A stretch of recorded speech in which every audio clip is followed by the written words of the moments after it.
apa kasus timah tadi? Oke, kasus timah itu tidak melulu terkait dengan kerugian negara. Iya. Mayoritas adalah kejahatan alam, kerusakan alam. Jadi bagaimana alam kita yang semestinya bisa dinikmati oleh anak cucu, bahkan cicit kita di kemudian hari, itu rusak. Dan yang bisa menghitung kejahatan alam, kerusakan alam, itu bukan BPK, Badan Pemeriksa Keuangan, yang biasa dilakukan oleh KPK, tapi oleh ahli lain. Makanya tadi saya sampaikan bahwa kejaksaan sekarang one step ahead dalam pemberantasan tindak pidana korupsi, karena menambahkan komponen lain, bukan melulu APBN, sehingga itu semestinya bisa ditiru oleh penegak hukum lainnya, bahwa tidak hanya menghitung kerugian negara tapi kerugian alam. Dengan kerugian alam dibebankan kepada orang atau oligarki atau PT yang involved di situ, itu masuk bukan melulu kepada PT-nya. PT-nya bisa saja dibubarkan, tapi yang lebih penting lagi adalah BOD dari perusahaan tersebut, Board of Director dan Board of Commissioner dari perusahaan tersebut. Kemudian dia punya istri nggak? Dia punya anak nggak? Jadi harus dilihat sekarang komponen utamanya selain kerusakan alam, komponen berikutnya adalah tindak pidana korupsi combine dengan tindak pidana pencucian uang. Money laundry ya? Money laundry. Money laundry ini digabungkan dengan tindak pidana korupsi, sehingga efek jerahnya lebih kentara karena hukumannya lebih besar.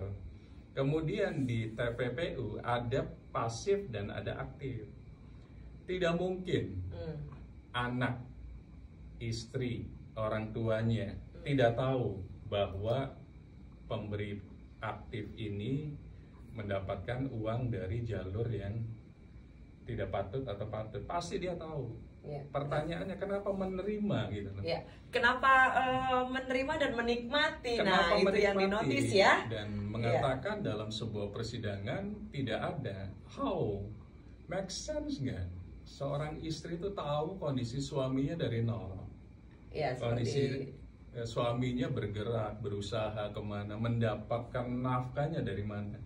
Itu pasti tahu. Jadi saatnya penegak hukum lain jangan hanya fokus ke aktifnya, tapi fokus juga ke pasifnya. Pasifnya siapa? Pasangannya, anaknya, dan orang tuanya. Bang Firman Chandra, mengenai kasus ini ya, seperti kasusnya Sandra Dewi dan suaminya. Nah itu sama ya, hampir sama ya. Ini sebagai korektif instruction, jadi sebuah masukan kepada penegak hukum. Jangan puas dengan mentersangkakan 15 orang, 20 orang yang aktif. Harus bisa mengembangkan kasus ini. Karena esensi dari hukum pidana adalah efek jerah dan pemiskinan.